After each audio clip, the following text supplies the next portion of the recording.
In this video, we'll show you how to use reading mode on your Android smartphone. Before we jump into the how-to, let's quickly get what reading mode on Android is all about. It's basically this cool feature on your Android phone that makes reading easier by getting rid of all those annoying ads and pop-ups on websites. Now, on to the instructions. Open up the Google Play Store and type in Reading Mode in the search bar. Then hit Install.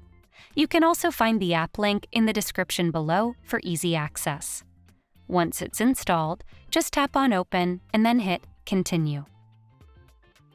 Next, go to Settings and find Reading Mode under Downloaded Apps. Turn on the toggle next to Reading Mode shortcut. When you see those prompts asking for permission, just tap on Allow, and bam! You'll see this nifty little Reading Mode button pop up on your screen.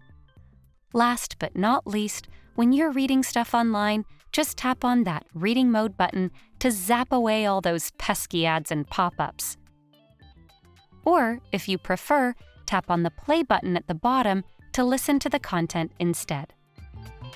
This video is your ultimate guide to using reading mode on Android. Now subscribe to Guiding Tech and explore one of these videos handpicked just for you.